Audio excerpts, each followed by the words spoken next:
Simulan natin ang ating programa sa isang panalangin. Sa ngalan ng Ama, ng Anak, at ng Espiritu Spiritus. Santo. Amen. Amen. Aming mapagmahal na Diyos, sa pamamagitan ng iyong lingkod na si Santo Domingo, ipinamalas mo ang liwanag ng katotohanan at ang apoy ng masigasig na pangangaral ng mabuting balita. Itinataas namin sa iyo ang aming mga puso at hinihiling namin na sa pamamagitan ng kanyang halimbawa at panalangin, kami rin ay maging tapat na tagapaghatid ng iyong salita. Matatag sa pananampalataya, mapagpakumbaba sa paglilingkod, at masigasig sa pagtatanggol ng katotohanan. Santo Domingo, tagapagturo ng pananampalataya, tagapagdala ng pag-asa at liwanag, ipanalangin mo kami. Gabayan mo ang aming mga hakbang upang sa aming mga salita at gawa, maipahayag namin si Kristo sa mundo. Hinihiling namin ito sa ngalan ni Jesukristong aming Panginoon at sa tulong ng Espiritu Santo. Amen.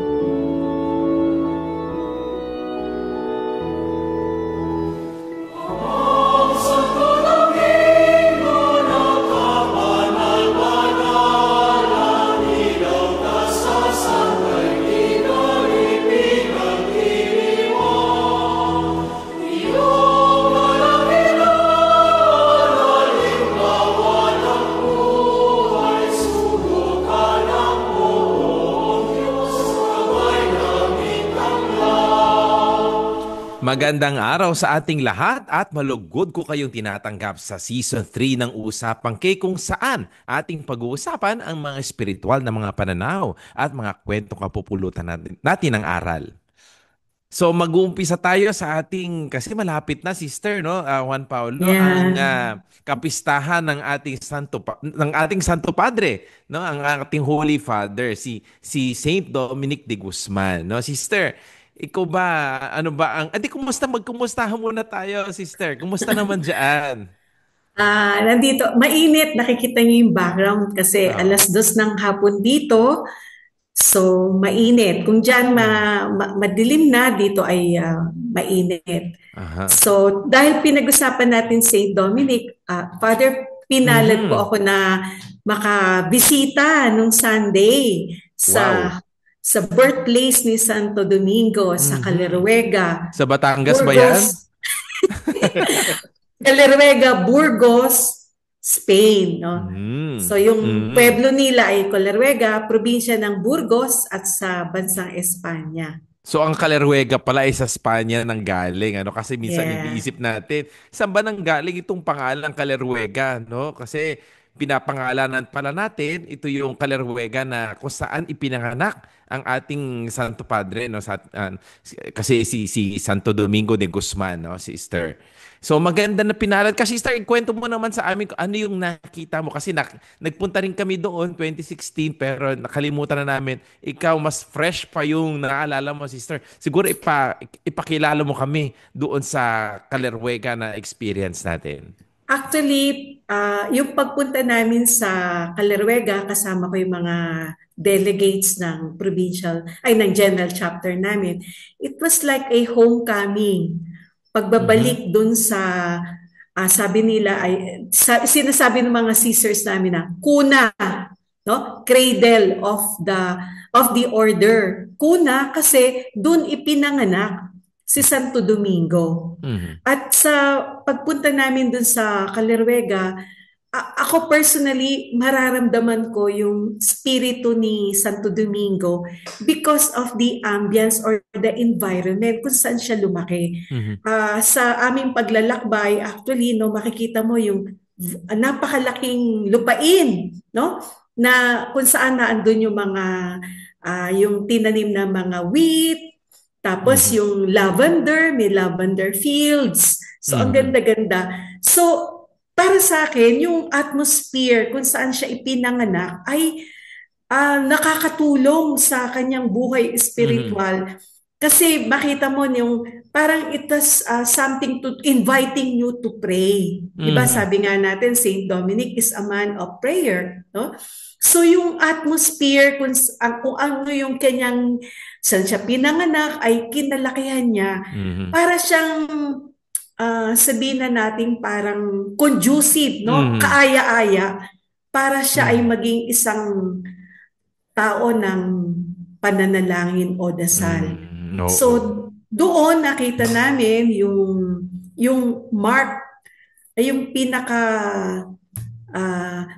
yung ano ba yun, yung may isang balon, no? May isang balon doon na may estrella, and according to what our sisters and the history was telling, na ito ay dun daw ang eksaktong lugar kung saan siya ipinanganak.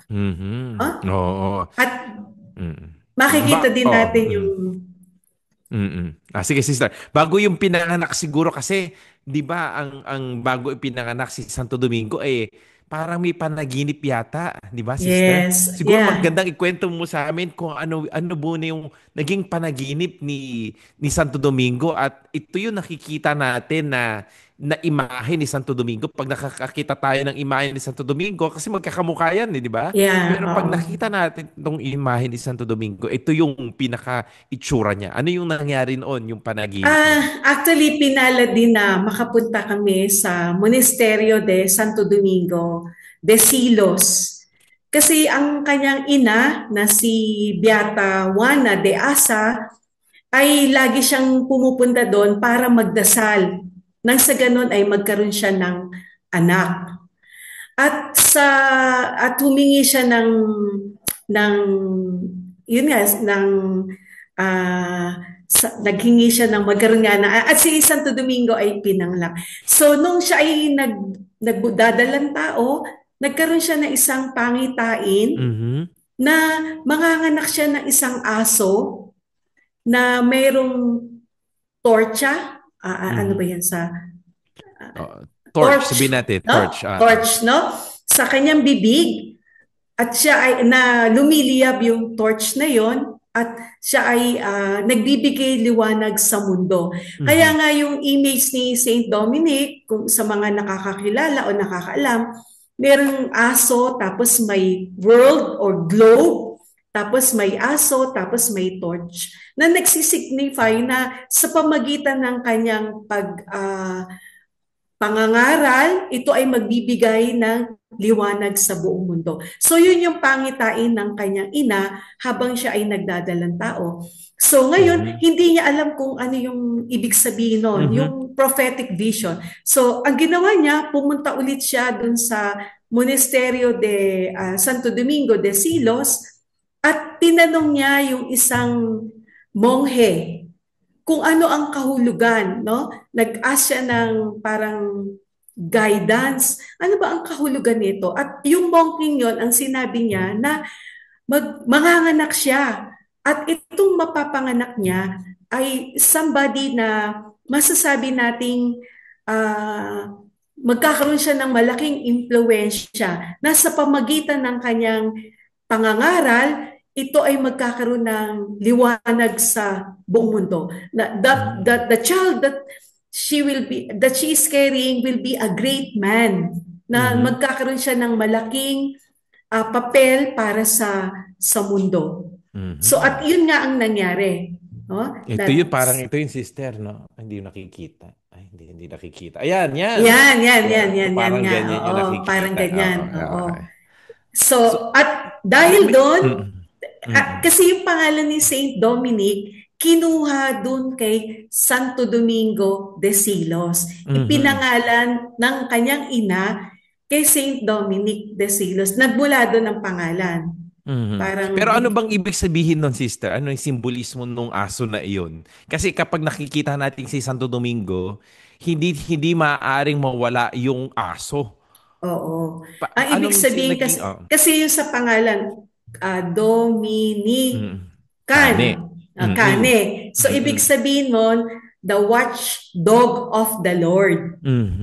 So in a way, no, masasabi na talagang yung pangalan ni Santo Domingo ay he was really true to his name. Kasi naging masabi natin na talagang alagad siya ng Diyos na nagbabantay para magbigay, o hindi lang pagbabantay, kundi pagbibigay liwanag sa mundo. Yun ang ibig sabihin nung, kasi may mundo siyang, di ba, ginagalawan yung aso, tapos may siyang torch na may ilaw. So parang siya yung Yes. ilaw, no? Parang the world on fire, parang ganon. Ano, no? Yeah. He will enlighten the world with fire, By sabi his preaching, yung by yung 'di ba preaching. parang katulad ng aso na kumakahol. So yung mga salitang binibitawan niya ay magbibigay ng liwanag sa buong mundo. Napakagandang ano. Ang Sister, gandang meaning. oo, sister, meron pang isa pa eh. Merong kakaiba din doon sa imahe ni Santo Domingo. Meron ding star sa Ah, kanyang yes. ulo. Siguro magandang Oo. si Paulo kaya, Juan Paulo, kaya mong sagutin kung bakit siya. Kasi sa lahat ng santo, siya lang yung hindi naman siya si Darna, no? Opo. May ilaw, meron siyang star dito sa ulo. Ano yung star na yun? Nabasa ko po kanina, no, nung nag-recap po ako ng kwento ni Saint Dominic, no, na minsan po after niyang pinanganak, Mhm. bininyagan po siya. Doon din po sa simbahan po ni Santo Domingo de Silos na nabanggit po ni Sister kanina, no. At yung star pong yun, nasaksihan po ng kanyang ninang, no, yung nagkaroon po siya ng simbolismo sa star sa ulo kasi doon Mhm. po nakita ng kanyang ninang yung star po Mhm. na iyon. May ibig sabihin kaya yung star na yun na nakita doon sa batang Santo Domingo? Meron po kasi, 'di ba ang sinasabi natin sa mga Dominicans, no, we teach the truth and we Mhm. are the light of the truth, no. Mhm. Pagkakilala ko kasi kay Saint Dominic, no, bukod sa may simbolismo siya ng aso, no, he travels, no, and then he preached the word of God, no. Yung pagpipreach niya talaga nagbibigay ng kaliwanagan doon sa Mhm. mga tao, no, nako-convert sila, Mhm. kumbaga, sa mga preaching na ginagawa ni Saint Dominic. Oo. Kasi yung ilaw doon sa ulo ni Saint Dominic, ibig sabihin, Wisdom. intellectual, Mhm. wisdom, no? Yeah. Intellectual yung kanyang approach kasi ignorance is spreading all over the world at that time, no? Parang siya yung magliliwanag, bibigay liwanag. Pero, sister, bago tayo dumating doon sa pagkatandaan niya, dahil doon mo makikita na nag-establish siya, nag-found siya ng kanyang order. Bago yun, nung bata siya, may ginawa siya, sister, di ba? Dahil nakita natin yung kabutihan ng kanyang kalooban. Ano bang ginawa niya doon? Meron akong narinig na doon yung sa libro niya. Di ba dati, pag sinabing libro, napakamahal yan. Yes. Kasi si Saint Dominic, after niya nagkaroon siya ng training sa kanyang uncle na isang pari rin, tumira Mhm. siya doon. Tapos nung mga 14 years old na siya, nag-aral siya sa universidad, actually, the school in Palencia. Noong time na Mhm. yun, hindi pa yun universidad. Mhm. Ngayon, si Saint Dominic sa kanyang kabutihang loob, no? Naisip niya na kasi noong time na yon, merong famine, Mhm. merong taggutom. Tagutom. Kaya ang isa yung meron siyang famous word sabi niya na ah, I yung cannot bang study. I say yes na Mm. hindi ko kayang mag-aral Mag-aral. na yung Gamit. libro na Mm. gawa ng dead Ng, skin ng mga mm. Mm. animal kasi Mhm. wala namang papel na katulad natin ngayon, yung mga parchment na sinasabi Mhm. na kung marami ang namamatay sa kagutuman. So Mhm. ang kanyang ginawa, no, as an act of charity, so lahat ng mga librong niyang yon, which was very expensive during that time, ay kanyang ibinenta at Mm. para yung perang malilikom niya ay maipamahagi sa mga mahihirap. Pero hindi lang yon, no? Hindi lang yun sa kanya, kundi nag-organize din siya, hinikayat niya yung kanyang mga Mhm. kaklase, yung kanyang mga profesores, no, yung mga Mhm. professors niya na parang in-encourage niya na ganun din ang gawin para nang sa Mhm. ganun mas malaki yung maibabahagi nila dun sa mga mas nangangailangan. Oo. So makikita natin yung that Saint Dominic is really a compassionate man, no? Yung puso niya hindi niya sabi nga niya, hindi niya kayang tiisin na ako nag-aaral ako, no? Yung mga tao ay namamatay sa kagutuman. Mm. Saka syempre nakita natin doon na hindi madamot si Santo Domingo kung ano yung meron siya, ipapamahagi niya yon. Kumbaga, sabihin natin, matalino ako. Pero yung pagiging matalino ko ay hindi para mag-benefit lang ako. Kundi ito yung isi-share ko. Hindi siya naging madamot. Very generous siyang tao na kahit bata siya, nakita niya na itong mga libro na binabasa ko ay kailangan din ng mga tao, no? Kahit na mamahalin ito, ibibigay ko pa rin. Kung ano yung meron ako, yun ang ibibigay ko. Kaya siguro makikita natin yan sa kanyang ugali, no? Hindi siya naging maramot sa mga tao, no, sister? Yeah. Ganon din siguro yung meron siyang kasing parang may naging problema siya noon na yung sa innkeeper, alam mo yung what case sige sister, Yeah. ituloy mo yung na yan. Kasi, Sige po. Sige po. hindi, kasi nung after nung kasama niya yung kanyang obispo, si Bishop Diego, no? At sila ay kailangan pumunta sa Dinamarca para siyang diplomat ba, kasama niya yung obispo niya, para hingin yung kamay ng isang noble lady o prinsesa doon sa Dinamarca para dun sa prinsipe ng Espanya. Ngayon, sa kanilang paglalakbay, ay napansin nila, naobserbahan nila, nakita nila, no, na-witness nila na ang daming mga tao na malayo sa simbahan. Sila yung mga tinatawag na Albigensian heretics. At dun sa Pransya yan, sa southern part of France. At dun sa kanilang tinirahan, siyempre malayo yung biyahe nila, kailangan mag-stop over silang ganyan. Yung may-ari nung kanilang tinirahan, yung innkeeper na sinasabi, ay isang heretic, ano ba sabihin? Eretiko. Eretiko, yes, no? Tapos ngayon, dahil nga si Saint Dominic is a man of truth, no? Ay ubos niya yung buong magdamag para makumbinsi niya na itong heretic na ito ay bumalik sa simbahan. Ipinaliwanag niya para manumbalik ang kanyang pananampalataya sa simbahan. Okay. Sister, bago Juan Paulo, i-discuss mo sa amin yung kay Maria at kay Santo Domingo. Sister, i-explain mo naman sa amin, sister, dahil binanggit mo na yung Albigensian heresy. Ano nga ba itong Albigensian heresy na parang bakit kailangang sugpuin ni Santo Domingo itong heresy na ito? Actually, yung heresy na yan, masasabi natin na isa tong maling ideolohiya, maling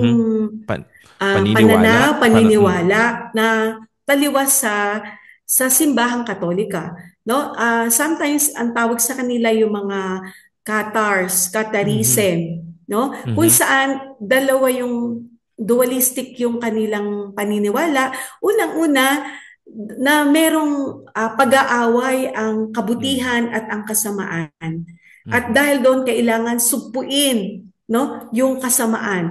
And in fact, sa kanilang paniniwala na sinasabi nila na lahat ng bagay dito ay sa mundo ay masama, wala nang mabuti.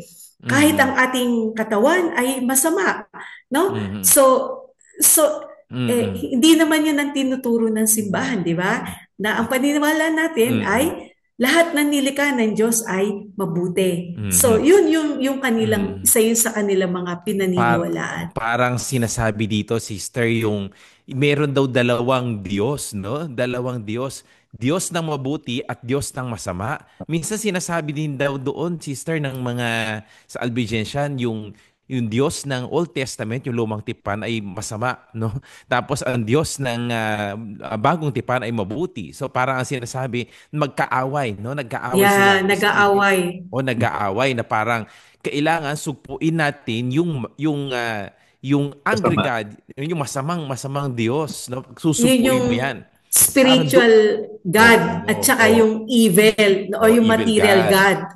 So parang dualistic, dualistic. Lagi silang dualistic ang prinsipyo nila. Kaya yung katawan at spirito ay nag-aaway din. Kaya sinasabi niya ang mabuti lamang, ang totoong prinsipyo ay ang espiritu. At ang Yeah. material na bagay ay masama, kaya nag-aaway sila. Pero kung sino paniniwalaan mo doon? Eh di yung espiritu lang.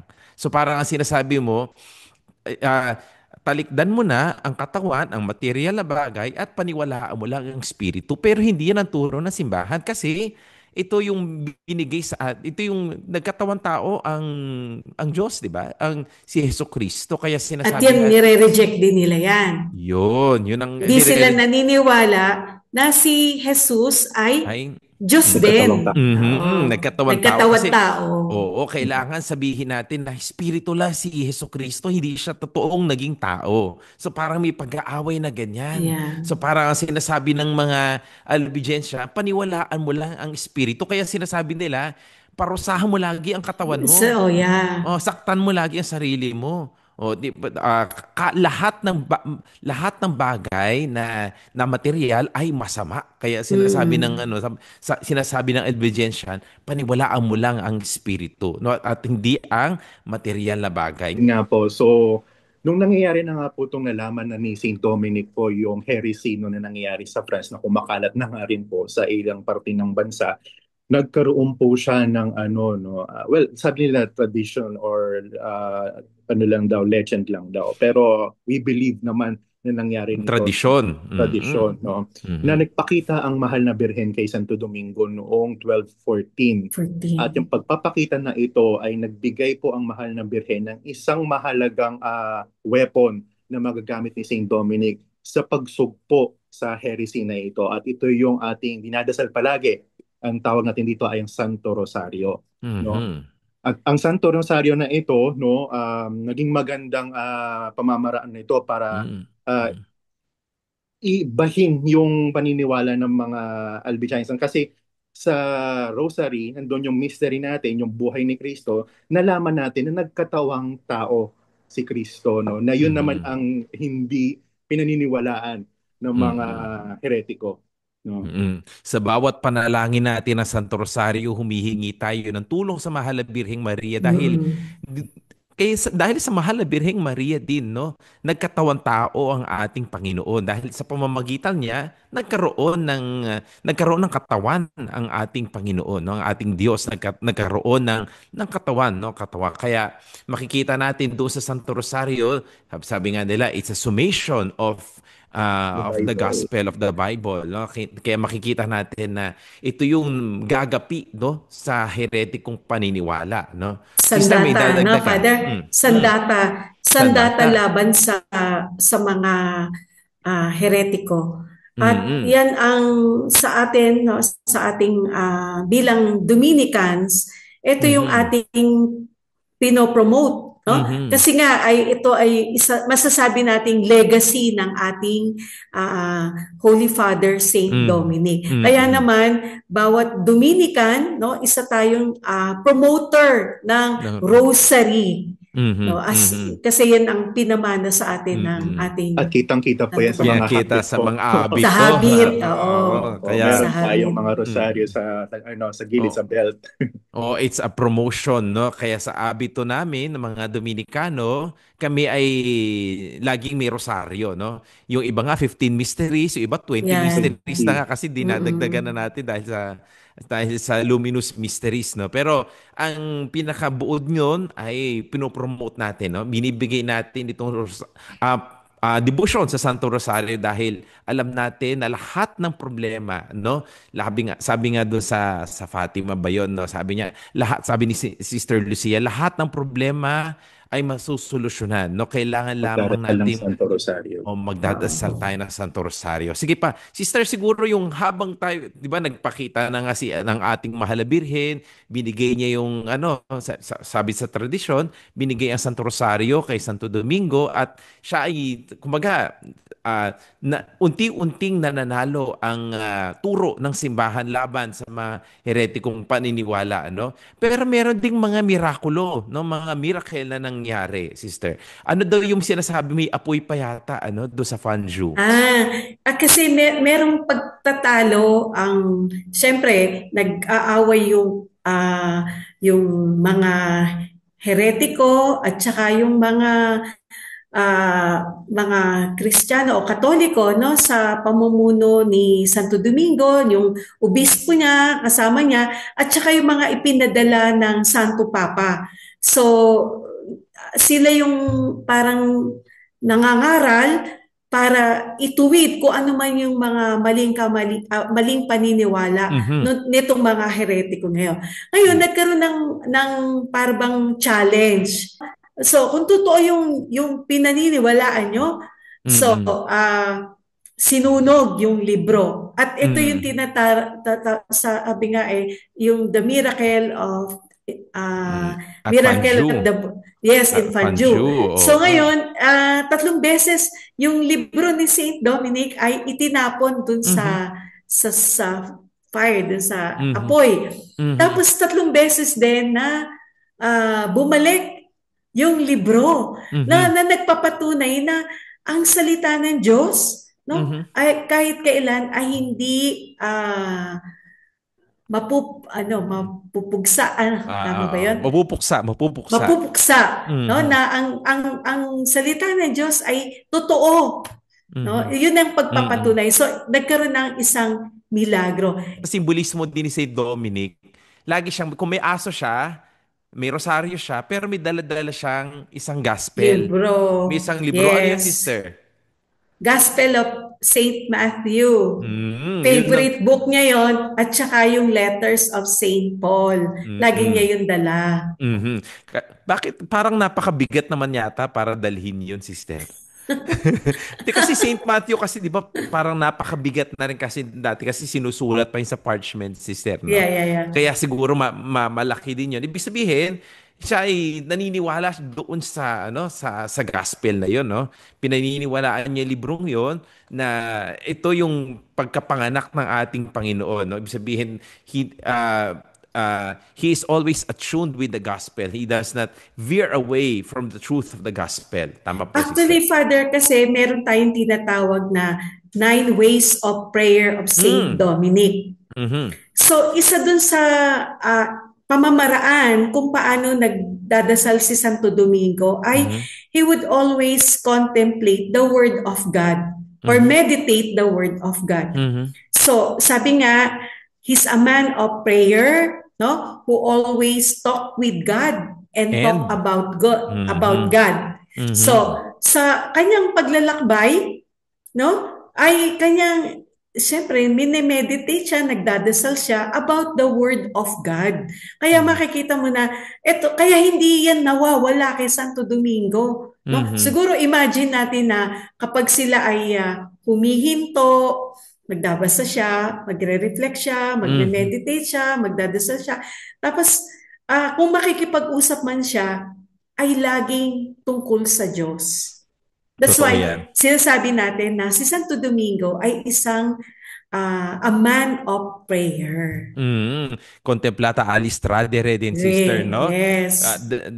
The things that we contemplate, we share it to other people, the fruits of our contemplation. The fruits of our contemplation. Kasi po, syempre, kung ano man yung natutunan natin, at nakita natin, yun ang ibibigay din natin. We share these fruits of our contemplation. Nowadays kasi, sister, syempre, ano ba yung nakikita ng mga tao, di ba?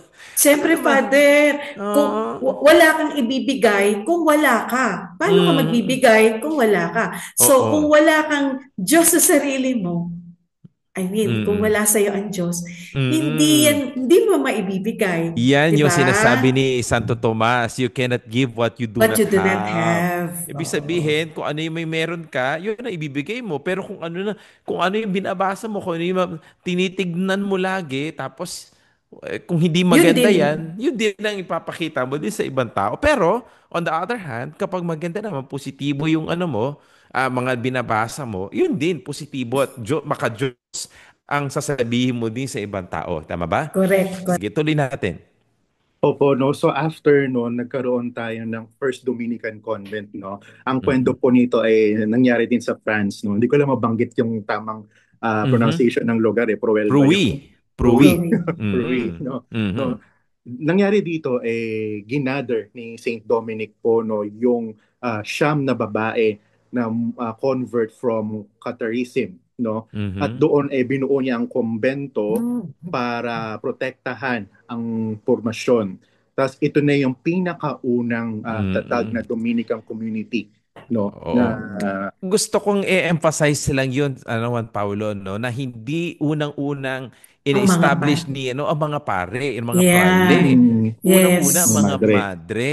Sister, Mm-mm. bakit nga ba? Ikaw nga mag-explain. Bakit mga Ah, madre? Bakit hindi mga kapwa niya, mga kapwa niya lalaki, no? Mga kasi praile. kasi Father, itong mga mongha, mongha Mm. kasi nasa loob sila ng Monasteryo. monasteryo, Mhm. no?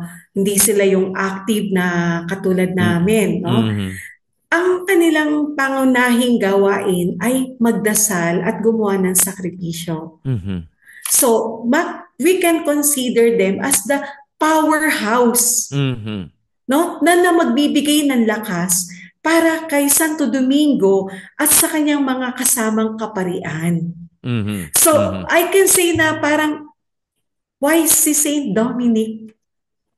Mhm. Kasi kailangan para bang merong energy, no? At Mhm. mangangaral sila, magtuturo sila, magmi-mission sila, pero kailangan nila ng lakas. Mhm. At Mhm. yung lakas na yan, no, kasama ng kanilang panalangin, of Mhm. course, yung mga panalangin ng mga mongha na nagdadasal, nagsasakripisyo para sa misyon ni Santo Domingo. Mm.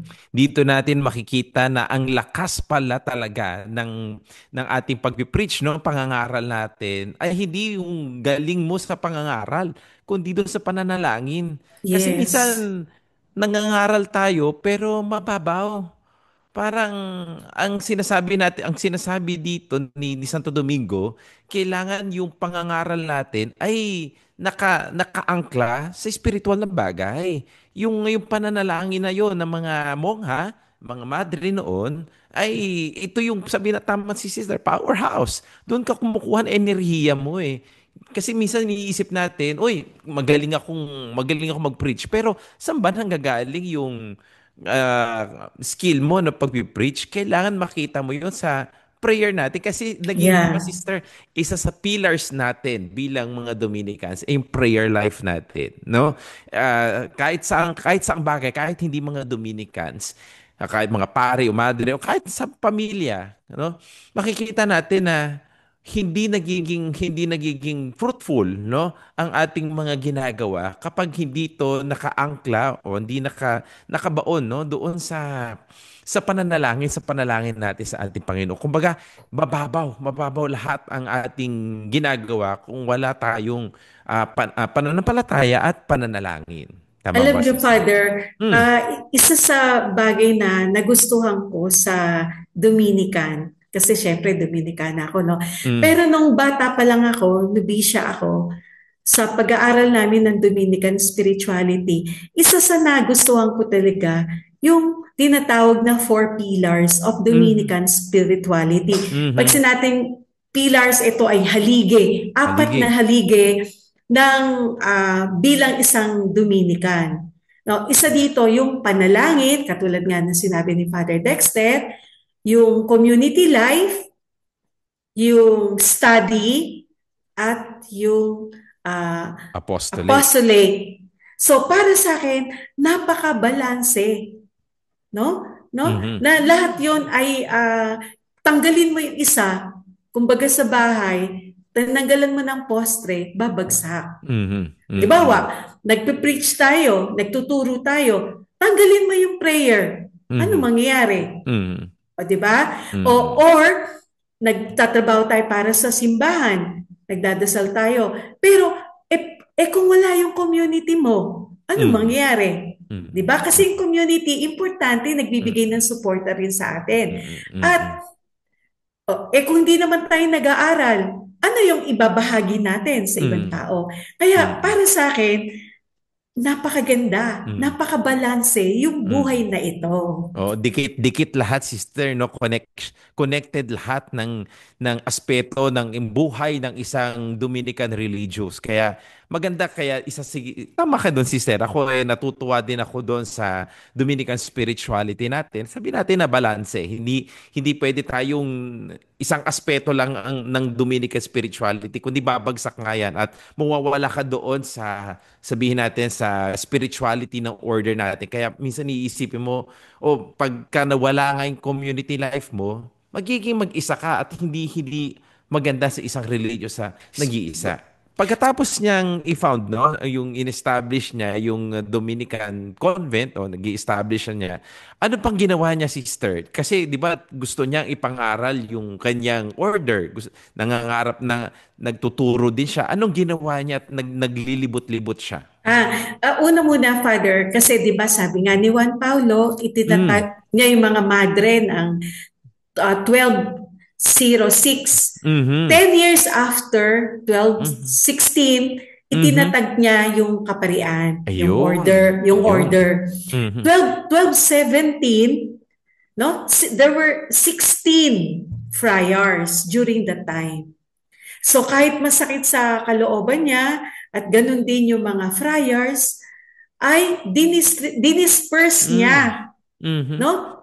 Dalawa-dalawa, pumunta sila sa ibang-ibang lugar para magtatag at mangaral at itatag yung mga communities and eventually naging province. Kaya nung by the time na namatay si Saint Dominic, masasabi natin na marami na, no? In fact, if I am not mistaken, mga 8 provinces na yung natatag during the time nang namatay si Saint Dominic. And I think may wisdom dun si Saint Dominic na kung they only stick together, sige, sama-sama tayo kasi konti pa lang tayo. Sa palagay ko ay hindi mabilis na dadami o lalawak, no? Mag-spread ang Dominican order. Kasi may resistance before, sister, na sabi nila, bakit kailangan nating maghiwa-hiwalay? Di ba dapat sama-sama tayo? Pero merong sinasabi dito na yung seed, no? It needs to be sown. It needs to be spread out, no? Kasi kapag hindi, ito hindi mamumunga. It needs to die also. Kaya sabi ni Saint Dominic, kailangan natin ipalaganap, no? Kailangan magkaroon ng courage, no? Saint Dominic is a brave one, sister, no? Na parang hindi siya natakot na gawing misyonaryo din ang kanyang mga kapatid. No, hindi siya natakot na kasi yung iba natatakot na establish lang natin, 'di ba? Bakit tayo maghihiwa-hiwalay agad? Sabi ni Saint Dominic, paano natin ma-spread, no? Paano natin mapapalaganap ang mabuting balita kung tayo-tayo lang dito?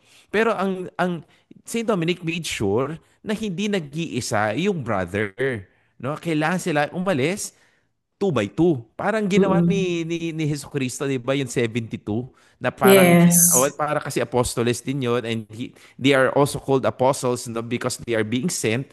So pinalaganap nila yung mabuting balita sa iba't ibang tao. May naalala lang akong kwento, no, na nandun daw sila sa table, tapos may anghel na dumating. Yung miracle of the bread. Sige nga, sister. Siyempre, bago pa lang kasi ang Dominicans considered as mendicant order. Pag sinabi nating mendicant order, no, they live by begging. So namamalim sila. Siyempre, hindi pa naman well established ang sila Saint Dominic, yung community ni Saint Dominic. So ito ay nangyari sa Monasterio de San Sisto na ngayon ay tinitirahan na ng mga madre. No? Pero noong time ni Saint Dominic, siyempre iikot sila dun sa bayan, no? Sa Rome kasi ito no? Yung Monasterio de San Sisto. Tapos bumalik yung brother, wala silang pagkain na nakuha, walang nagbigay.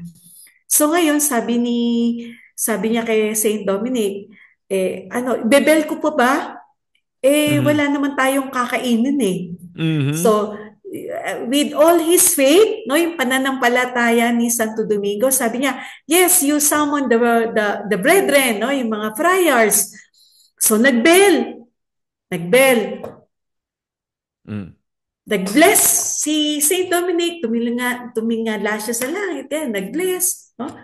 And then, umupo na yung mga brethren, and then, all of a sudden, ay merong dalawang lalaki, and they said it's the angel of God, no?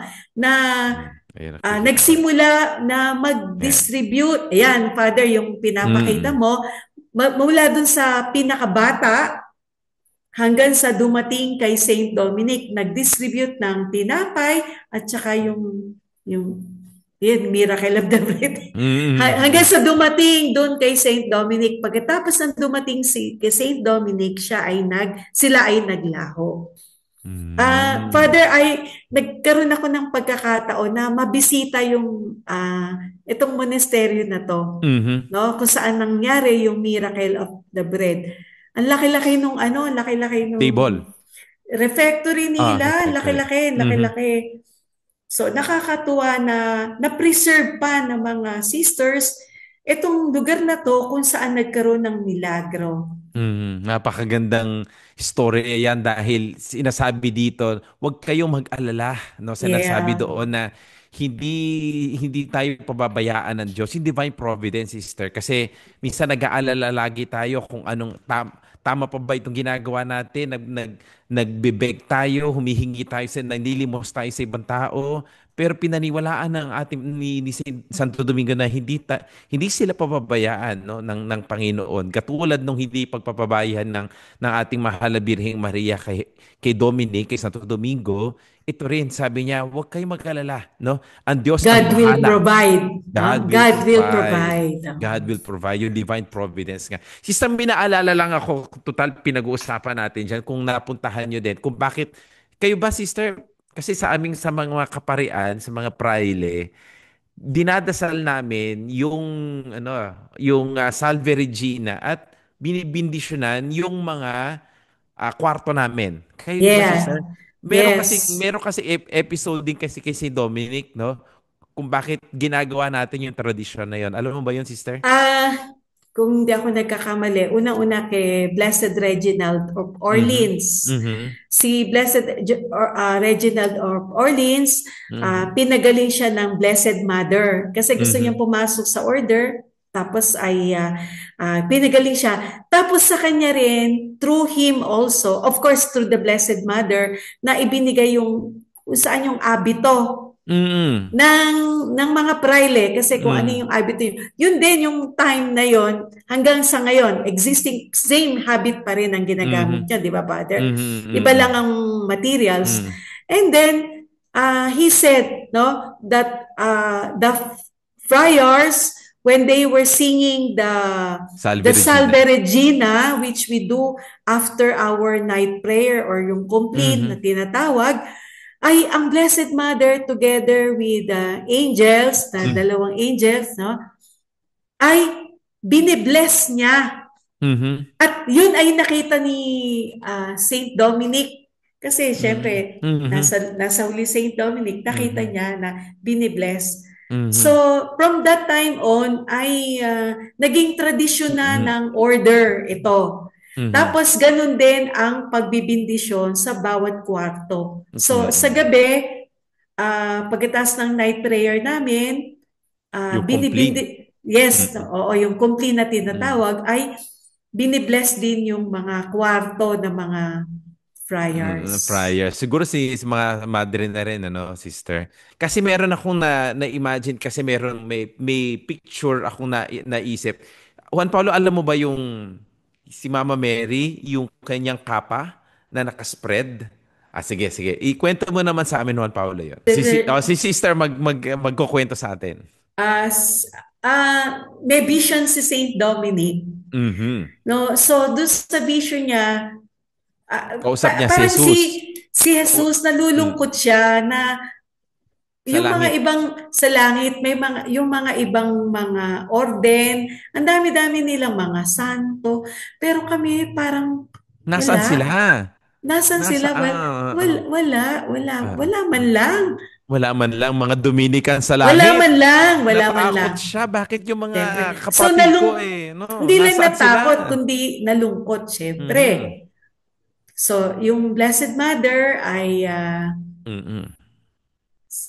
nandyan yung Blessed Mother, No, pinakita niya di na tinawag. tinawag ni Jesus, sabi niya, "O mama, oh Nana Mami, so, mama, sabi niya, oh Si Santo dito." Domingo ay Mm, nagko-complain bakit daw wala man lang mm, siyang kahit isang santo. So ang ginawa mm, ng Blessed Mother, binuka niya yung mm, kanyang kapa at doon mm, naglabasan lahat ng mga ihas at ihos ni Santo mm. Domingo na mga Na, santo nasa loob pala ng kanyang kapa.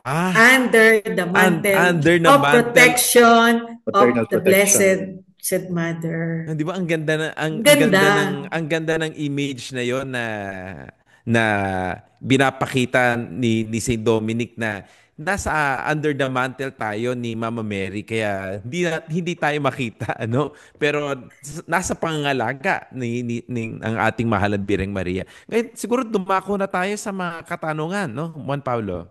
Naku, Meron ba marami na pong tayong mga pumasok na tanong? Sige nga. katanungan, no? Una, no, ibinenta ni Santo Domingo ang kanyang mga aklat para sa mga nagugutom.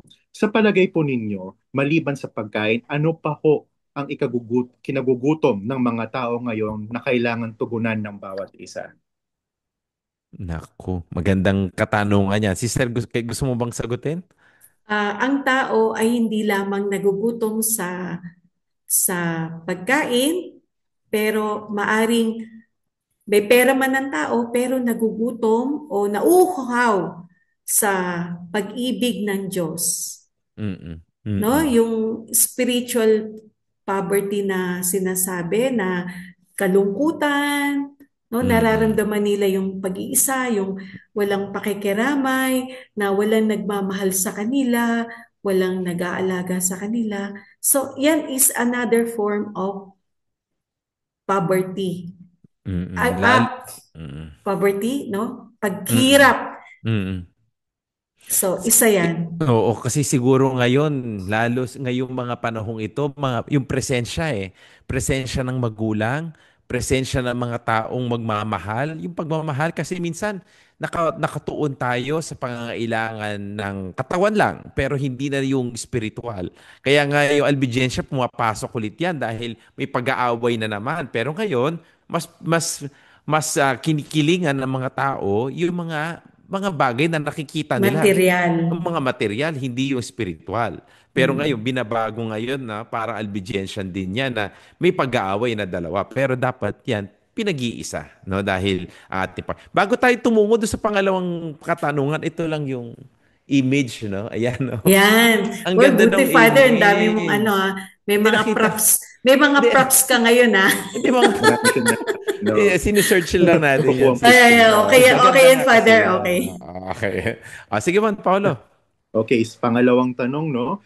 Si Santo Domingo ay matyagang kumakausap sa mga naliligaw ng landas. Ano po ang ginagawa ninyo pag nauubusan na po kayo ng pasensya sa kausap nyo? Nako. Ako, para sa akin ata yan. Sige Juan Paulo. Sige. Ikaw sumagot ng tanong. Biglang aminado akong may kliyang pasensya ko, no? Pero ang totoo po niya, no, sa panahon ngayon, parang madaling magsalita, magbitaw ng salita, no? Ang magandang gawin po talaga natin ngayon is kapag nakukulitan na tayo, nahihirapan na tayo sa kausap natin, magandang huminto muna, no? Huminto, wag agad magbibitaw ng salita, hayaan mo lang kung tuloy-tuloy pa rin siya sa pagsasalita, basta ikaw tumigil ka muna at isipin mo mabuti kung ano ang magandang ibabahagi o sasabihin mo dun sa tao. Kasi pag nagbitaw ka, yun na yun eh. No? Makakasakit makakasakit yan o maganda yung sinabi mo, kapupulutan niya ng aral. No? Mhm. Pero kung ikaw talagang nasagad na, mas magandang pigilan mo na ang sarili kasi hindi magandang agad-agad sabayan mo rin ang emosyon ng isang tao. Mm. Paolo, may naalala lang ako doon sa hindi ko lang alam kung saang lugar sa Caleruega ba 'yon o sa Spain, no. Si Saint Dominic, may sister, nakita mo 'yon? Nakaganon siya. Merong isang image na si Saint Dominic, yung kanyang hintuturay nasa bibig niya. Nakahash. Silence. Yung silence Silent. kasi kasi sa clausura o sa cloister, like kailangan may silensyo. Siguro ganun din sa atin, no? Sa panahon ngayon, gusto lahat natin na tayo ay nagsasalita. Ayaw nating nakikinig, no? Siguro sa panahon ngayon, mas matutunan natin kung paano makinig at itikom ang bibig muna. No? Kasi minsan, ako ang tama. Ito yung tama na naiisip ko. Yung lahat ng opinion nyo hindi tama. So mas maganda siguro sa panahon ngayon, matuto din tayong tumahimik at Tama. makinig. No, di ba? Naalala ko tuloy yung isang estudyante, grade 4. Sabi niya, kinukwento ng junior namin, sabi niya, Sister, na ngayon na-appreciate ko yung silence. Yung Mhm. nagkikwento sa akin, yung junior. Tapos, etong junior na to, sabi niya sa akin, Sister, di ba, sa novitiate, yan lagi ang pinapaalala mo sa akin, sa amin, Mm. na ang silence pala ay hindi dapat kinakatakutan. Ah. Pero ang silence pala ay nagkakaroon ng bunga. Dahil kung walang katahimikan, napakahirap magdasal. At kung Oo. walang silence, no, hindi tayo makapagdasal, paano natin malalaman kung ano yung mensahe ng Diyos para sa atin? Mm. Pero Yes. alam nyo ba, ang silence, ang nakakatakot ngayon. Ang kinatatakutan ng mga tao ngayon ay ang silence o silensyo. Bakit? Kasi doon lalabas lahat, hindi ba? Kaya ang bilis mabore ng tao ngayon. Gusto nila mabilis Mm. na sagot, no? Laging naka-cellphone, no? Kahit tayo, kahit ako, parang kahit kaunting segundo o minuto lang na hindi ako gumagalaw, natatakot Father, ako. Hmm. Father, meron kasing dalawang klasing Sige. silence. Mm-mm. Ito yung silence of the womb and silence of the tomb. Anong Tama yun. pagkakaiba nun? Yung silence of the womb, parang sa womb ba, may buhay Mm-mm. na ng fruit ng ating panalangin, pagre-reflect, no? May buhay. Pero yung silence of the tomb, pwedeng tahimik tayo, wala tayong sinasabi. Pero yung isip natin, hindi maganda. Mm-mm. Maaring wala tayong sinasabi, pero yung sa puso natin, meron tayong mga kinikimkim na Sumisigaw. mga bagay na hindi tama o maganda. Mm, mm. So, yung silensyo natin, yung silence natin, ay dapat magkaroon ng bunga. Bunga Mm, ng magaganda. Yon.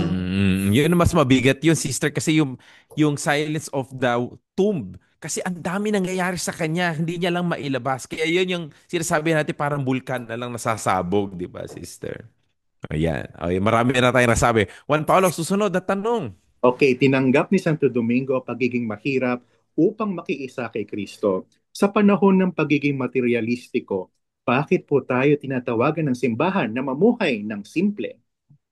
Ayun, pagiging simple. Ako muna siguro sasagot dyan. Sige. Ang pagiging simple lang kasi hindi ibig sabihin naman na wala ka nang gagawin. Ano? Kasi ang Diyos ay simple din, no? Pero hindi siya amoeba, no? Parang nagiging simple. Ang pagiging simple ay kasi minsan yun dun tayo natatakot sa pagiging simple. Gusto natin lahat ng karangyaan ay, kasi sinasabi ng mundo, ang pagiging marangya ay pagiging masaya. Magiging masaya lang ako kapag marangya ang buhay ko. Pero hindi natin nakikita yung pagiging simple. Yung sinasabi natin ni Saint Dominic, no?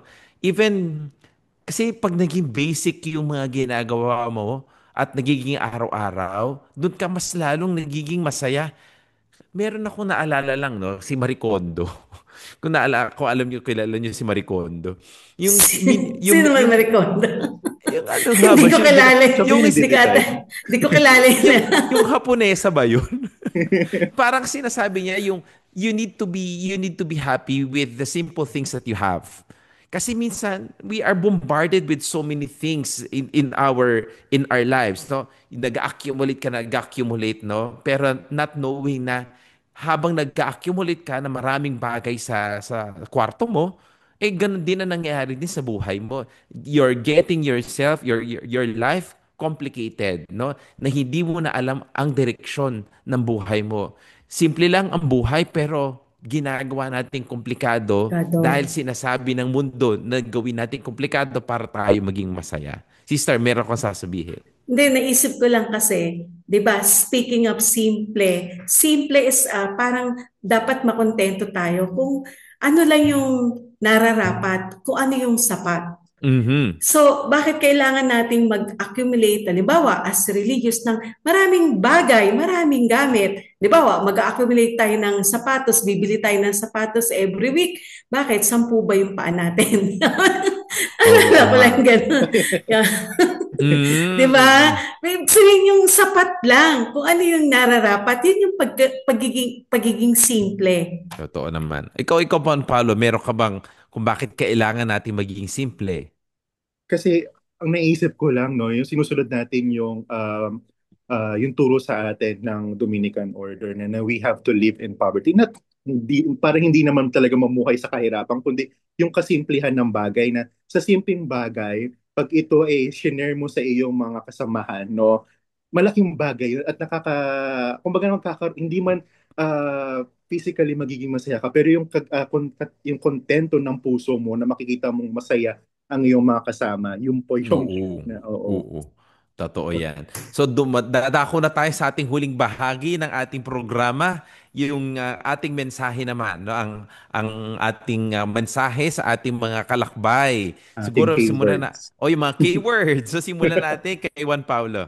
Okay. Ang napili kong keyword is katapangan, no? Sa dami Mhm. ng pagsubok na hinaharap natin, kadalasan ninanais nating magsawalang bahala na lang upang hindi tayo maabala. Yung ginawa ni Santo Domingo na katapangan, no? Sana matularan natin dahil kung hindi natin ito magagawa, hindi natin matutularan ito, at mananatili tayo sa kadiliman mananatili Mm. tayong bulag sa katotohanan at baka manganib pa ang ating kaluluwa no sa ginagawa Mm. nating hindi pagiging matapang no at dahil dito dahil nanganganib ang ating kaluluwa no hindi natin dahil hindi buo ang ating pananampalataya pag hindi tayo matapang. Yeah, salamat Okay. Juan Paulo. Sister. Sa akin naman ay kaliwanagan. Kaliwanagan ng pagbibigay ng liwanag sa ibang tao. Pero bago yon ay magkaroon din ng kaliwanagan sa aking sariling buhay. Sa pagbibigay ng sa pamagitan ng aking buhay, no, na maging totoo ako sa salita, sa gawa, ay nagbibigay ako ng liwanag sa ibang tao.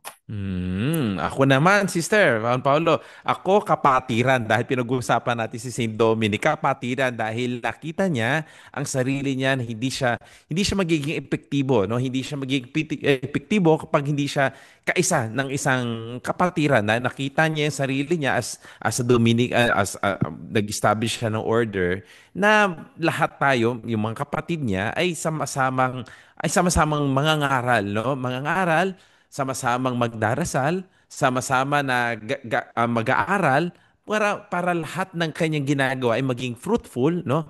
Ito ay papamahagi niya ang mabuting balita bilang isa sa mga kapatid. Hindi actually nga parang hindi nga siya naging prior, tama ba sister?